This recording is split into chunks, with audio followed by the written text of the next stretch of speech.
Hi guys, Paul Pluta channel, and this is just a follow-up for my friend Kelby. Kelby came back to me. I told him to get a two-tone Submariner, and Kelby comes back to me and says, "Hey Arch, it's Kelby again. I recently contacted you for a video reply on a two-tone ceramic sub and a two-tone Yachtmaster, and I need your help with another purchase now as well while I wait to pull the trigger on those watches.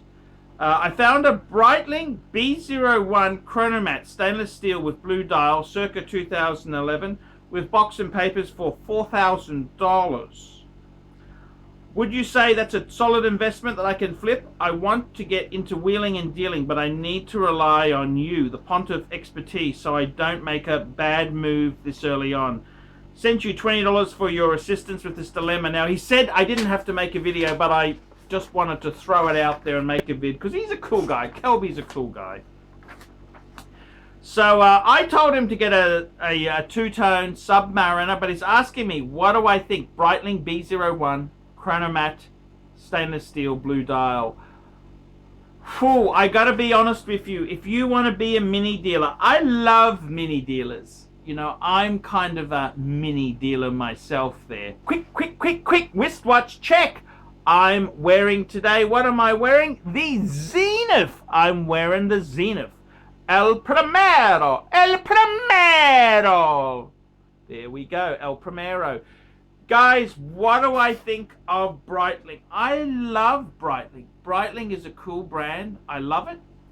But I gotta be honest with you, you've gotta be careful. You gotta be careful because the watch market where we are in now is very, very tough.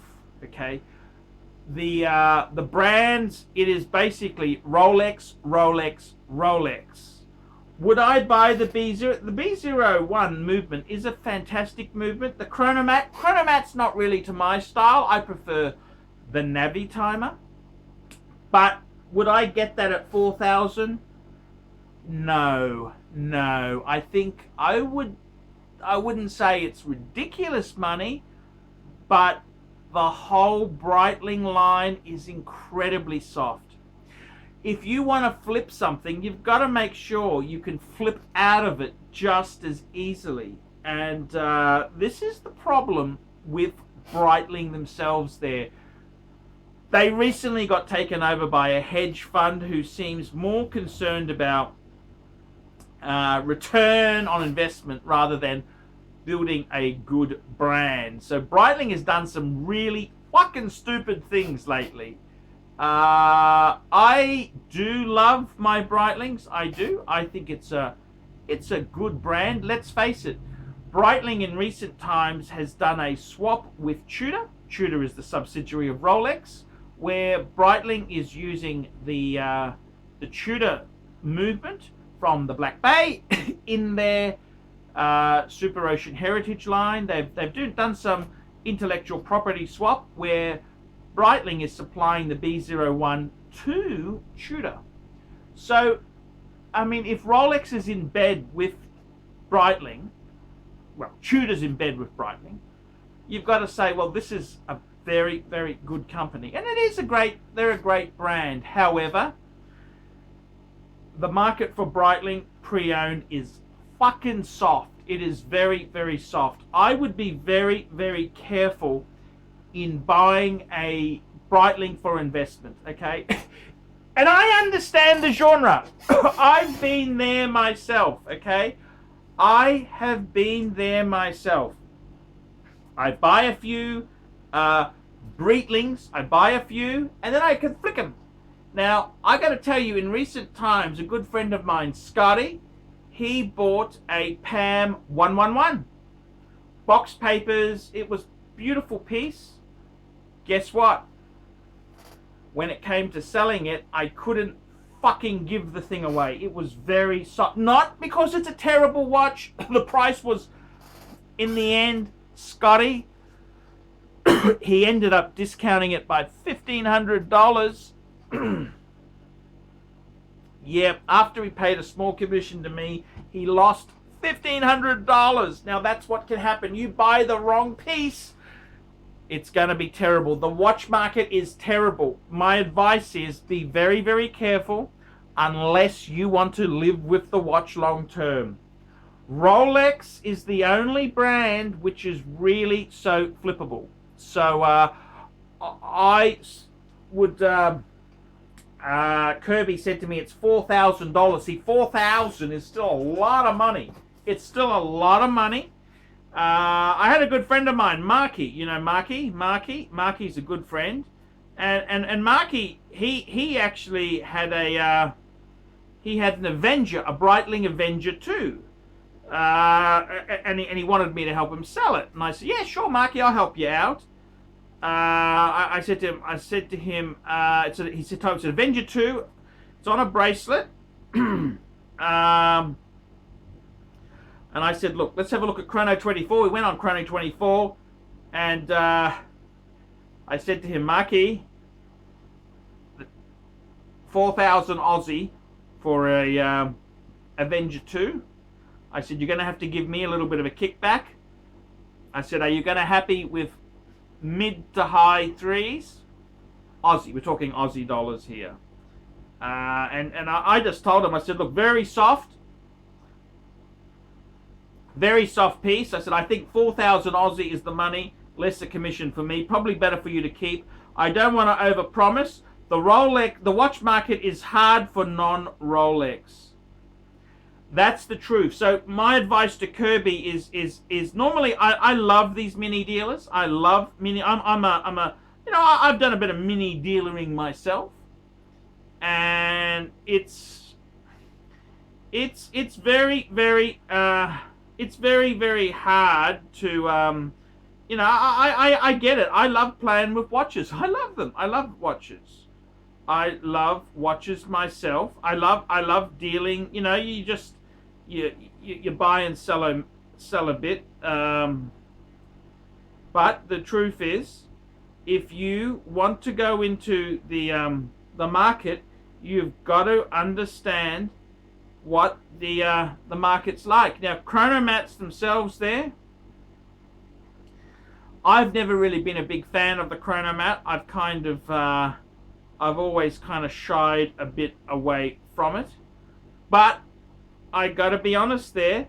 They are a very blingy type of watch. They got a bit of a following for them. It's not my cup of tea. If you're going to buy it to wheel and deal, I think go on to your Chrono 24 and have a look. And okay, you don't have to be the cheapest watch supplier in the world. I get that. But it gives you a gauge. So if Chrono is selling them for a certain price, you've got to compete. You've got to compete. So my honest advice is, if you want to buy something to flip, Rolex would be key. Omega Speedmaster or an Omega Seamaster maybe. Planet Ocean maybe. You've got to be got to be able to understand that some watches are fucking hard. The iconic models.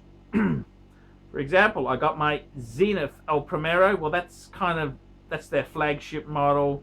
It's the open heart. That's the one everybody wants. It's the bigger size. The 38 mils a bit fucking small. This is the nice 42.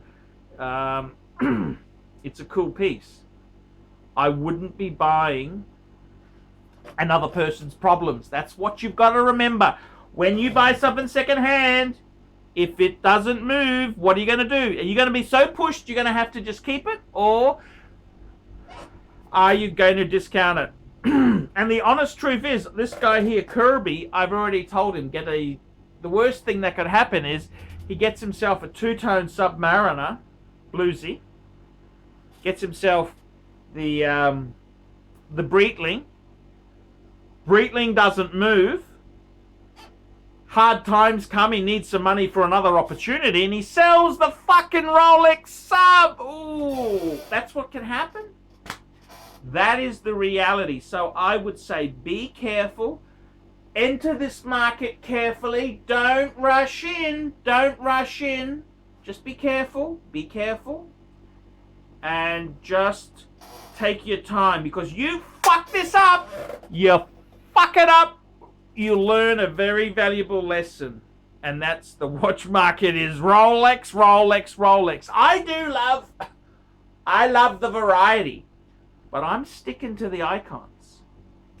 I'm Paul Pluta. This is the Paul Pluta channel. This is a paid review for Kirby. Tell me what you fuckaroonies think of that. Remember, guys, the fee is $50 for a paid review. Like, subscribe, tell your fuckhead friends, and don't forget, come to my new channel, ArchieLuxury Corporate. That's the one, fuckers. ArchieLuxury Corporate. Come over, watch my vids, and tell me what you guys think of that. Lousy fuckers! You know, the poor pontiff, he struggles to eat all those reef and beefs to meet the demand that is placed upon him. It's not easy being an international YouTube celebrity. He's given us everything he has to give, and he might have hit rock bottom. But hey, let's take a look at where he's going now and what he's going to do next.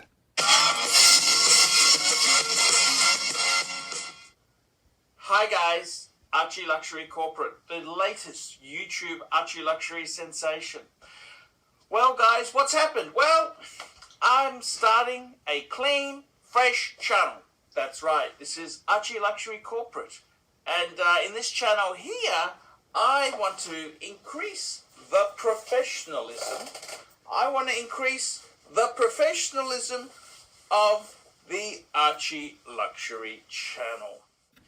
So obviously it's going to be a wild success. You can tell already everything is new, different, and changed. So hey, meet me over at the ArchieLuxury Corporate channel. Archibald Chesterfield III Corporate, a man desperately in need of our assistance and support, now more than ever. Have you been sending money abroad for Save the Children to some child in a third world country? Or have you adopted a puppy and been making payments to keep that puppy in a shelter? Well, I think it's time that you thought about this puppy right here, the man, the legend, the myth. He needs your help. I would say cancel everything and get on his Patreon. Or at least join me over at ArchieLuxury Corporate. What do you guys think? Tell me in the comments.